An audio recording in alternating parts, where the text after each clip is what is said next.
Halo, assalamualaikum warahmatullahi wabarakatuh.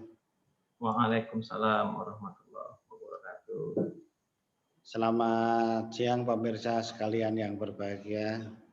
Kali ini kami akan sharing-sharing mengenai sejarah perkebunan di Sumatera Utara.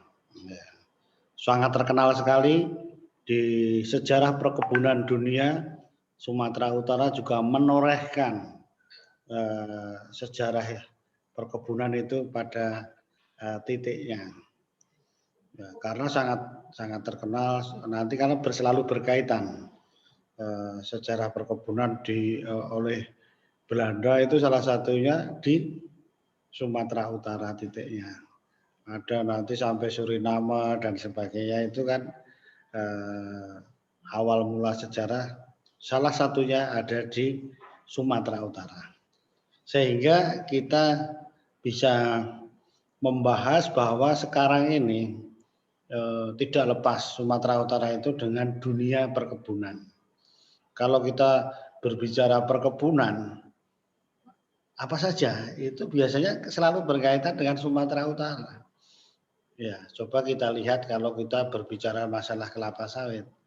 Nah, SDM itu kebanyakan dari Sumatera Utara gitu. Ini tidak bisa dipungkiri. Karena apa?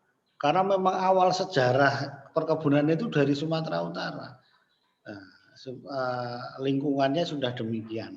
Nah, nanti kita beberapa menggali cerita-cerita yang ada di Sumatera Utara, bagaimana awal mulanya sejarah itu kok bisa bermula di Sumatera Utara.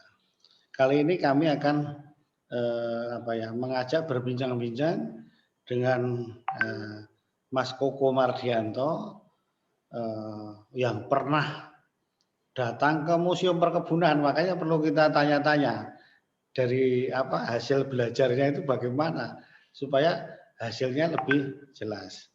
Halo, selamat datang Mas Koko. Ya, selamat datang Pak. Oh ya, jadi di belakang Mas Koko ini kan Museum Perkebunan ya Mas ya?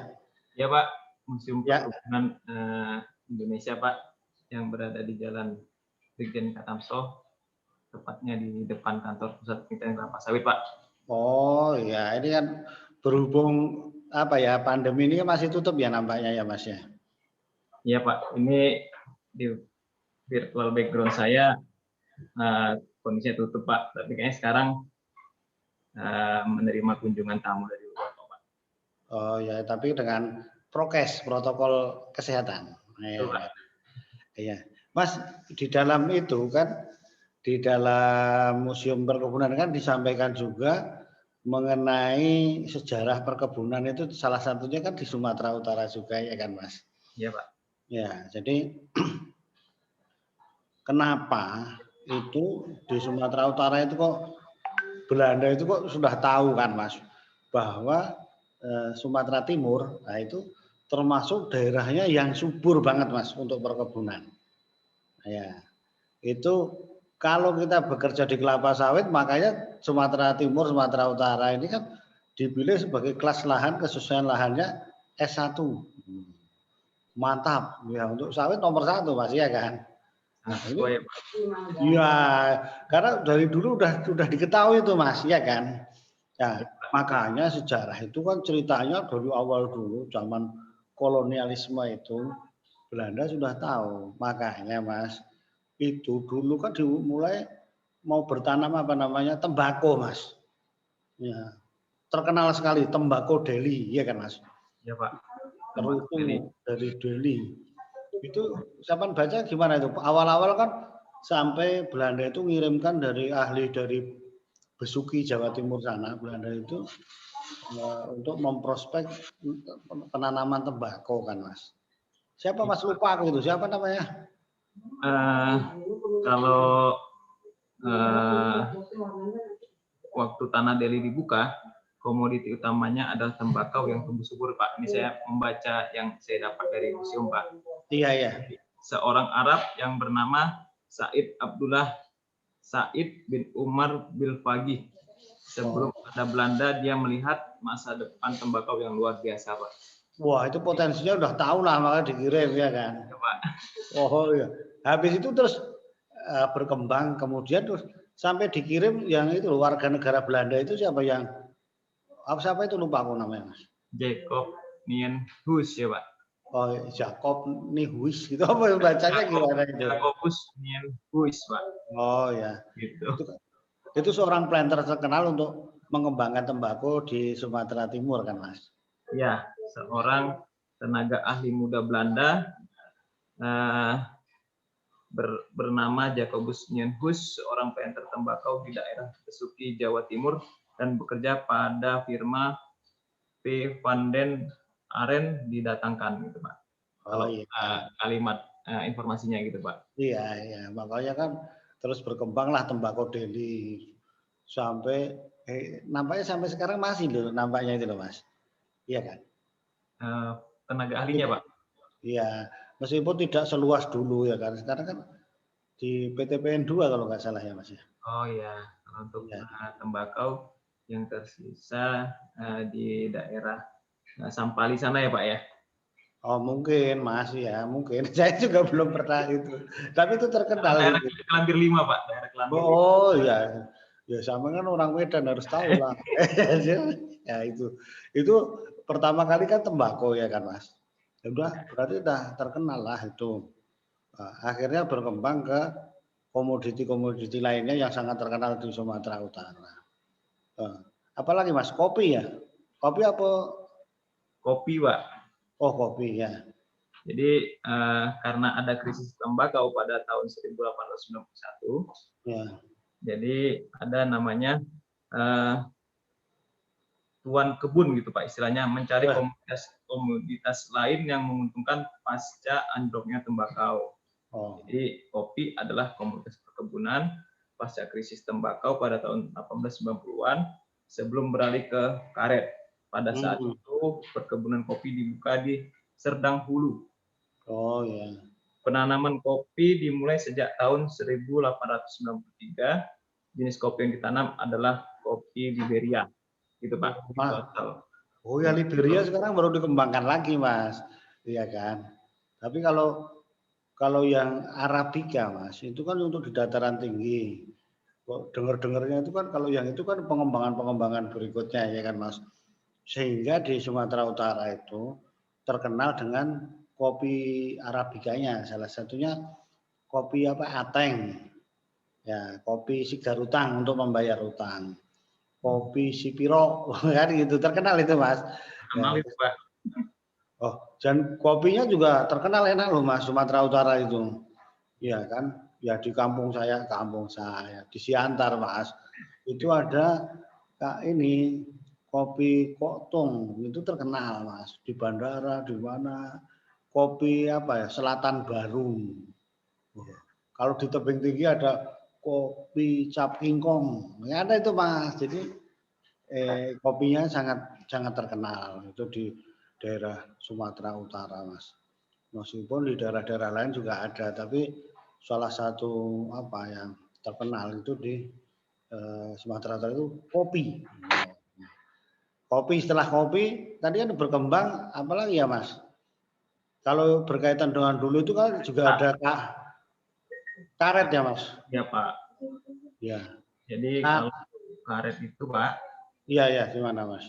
Jadi di Sumatera Timur untuk pertama kali komoditas karet dikembangkan tahun 1902 oleh pemerintah Nederland Hindia.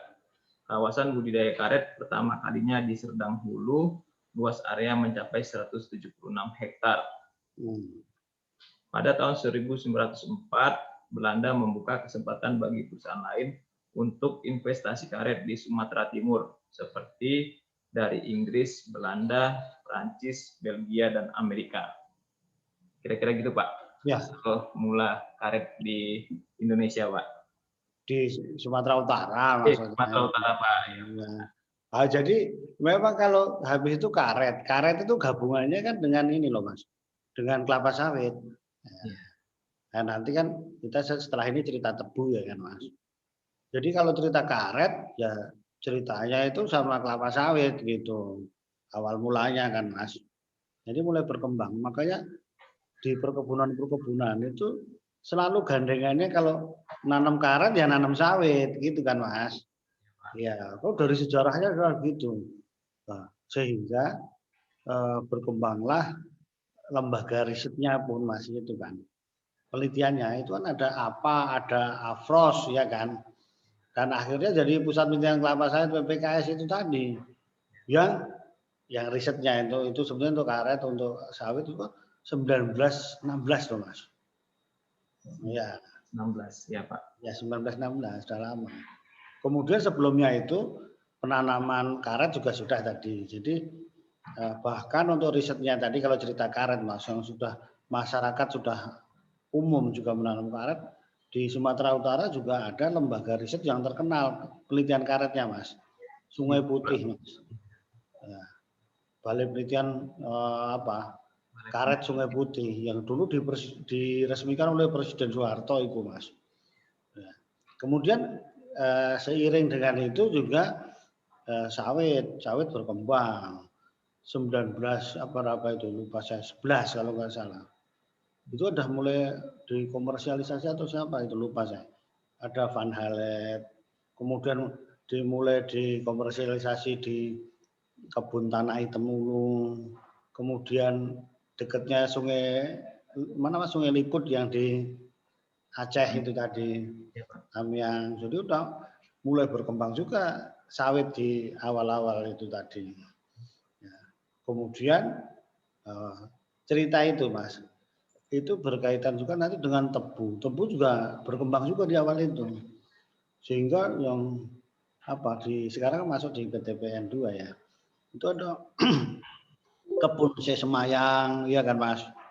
Ya kita yang dilewati jalan tol itu loh Mas. Luas ya kan. Jadi Sumatera Utara ini lengkap apa ya maksudnya komoditas ya gitu. Lengkap. Wah, itu. Jadi udah hampir semua tadi kemudian disusul oleh komoditas ya. Mungkin yang agak baru kakao ya Mas ya, kakao. Ya. Kakao Sumatera Utara terkenal juga Mas itu. Ya, terkenal Pak, kakao Pak. Ya, kakao dulu selain di masyarakat juga ada perusahaan dulu Mas, ada Lonsum itu dia nanam kakao dulu terkenal. Ya, coklatnya itu kan. Nah, di samping itu ada sejarah kelapa juga ada pusat penelitiannya Mas, kelapa di Sumatera Utara. Iya. Ya di Bandar Kuala ya itu komoditas kelapa. Sehingga tanaman itu lengkap. Ada yang lupa Mas. Yang belum kita bicarakan di sejarah ikut di awal di Sumatera Utara ada teh. Iya, kan hampir lupa dibicarakan. Teh itu kan terkenal ada di mana itu? Di Bahbirong Ulu, di Marjandi, di Balimbingan, dulu kan terkenal teh di Sumatera Utara. Balimbingan terkenal teh juga ya Pak ya? Oh iya. Jadilah tadi tempat-tempat di mana perkebunan-perkebunan di Sumatera yang berbagai macam komoditas Mas. Ada di Sumatera Utara. Bahkan kalau itu kan yang perkebunan diusahakan ya Mas ya. Iya, kalau kita cerita lagi Kemenyan, ada lagi Mas Kemenyan. Kemudian kapur barus. Nah, itu juga di Sumatera Utara kapur barus itu nomor 1 di dunia Mas. Makanya dari Barus sana daerah Barus. Wah, itu kapur barus. Kalau cerita ini kan kita mendongeng cerita sejarah zaman dulu Mas. Termasuk Kemenyan Mas. Ini hanya Kemenyan zaman sekarang kan udah mulai menurun Mas, dukun-dukun itu udah nggak banyak ya kan. Itu yang di Nauli ya Pak ya? Iya, karena dulu kan pemesanan Kemenyan itu besar dari Jawa sana gitu. Sekarang kan udah mulai menurun itu ceritanya. Jadi itu tadi kita hanya sekedar menceritakan bahwa Sumatera Utara itu awalnya tanahnya kan memang subur ya kan Mas. Iya Pak. Sehingga ditanamlah oleh Belanda dulu berbagai macam komoditas. Sehingga didatangkanlah tenaga kerja dari Jawa sana ada, itulah makanya ada cerita itu tadi. Jawa Deli, Jadwal, kemudian macam-macam lah ceritanya itu Mas. Jadi tidak heran kalau Sumatera Utara itu salah satu ikonnya itu adalah perkebunan yang sangat terkenal. Dan itu ada di dalam jelas ya, lihat gambar-gambarnya ada di museum perkebunan, kan gitu. Yang letaknya di lingkungan di persis di Pusat Penelitian Kelapa Sawit, Jalan Brigjen Katamso 51 Medan. Ada pesawatnya juga itu Mas, ya kan? Ada pesawat, terus ada ini Pak. Lokomotif. Lokomotif Pak. Iya. Iya. Pokoknya kalau mau belajar di situ kan Mas. Ya. Itu lokomotifnya asli tuh Pak dari ini ya Pak ya, dari Belanda ya Pak. Iya, ada dari kebun Sokwindo itu ada. Yang satu dari mana lupa saya, BTPN berapa itu? Pak Jambi itu Pak katanya Pak. Ya, ya. Pokoknya udah namanya sejarah itu zaman dulu Mas, ya kan. Kira-kira itu Mas Koko ada yang mau cerita-cerita lagi apa enggak? Mungkin kalau perlu informasi lebih detail di Museum Perkebunan langsung gitu ya Pak, yang bisa berkunjung ya kan Pak. Iya, itu maksudnya. Ya kalau saya sama-sama kan nggak hafal itu tadi ya. Nama orang nama Belanda pun payah ya kan. Ya, apalagi tahun-tahunnya kan gitu. Ya. Sehingga apa ya, untuk menambah kasanah kita kayak apa cerita-cerita kita mengenai dunia perkebunan. Itu bagaimana sejarahnya gitu. Dan sekarang menjadi gini Mas Koko. Spot-spot untuk wisata yang sangat menarik Mas. Dengan apa ya, sejarah masa lampaunya yang itu Mas. Nah, yang sangat terkenal itu melegenda gitu tadi Mas. Legend gitu kan Mas.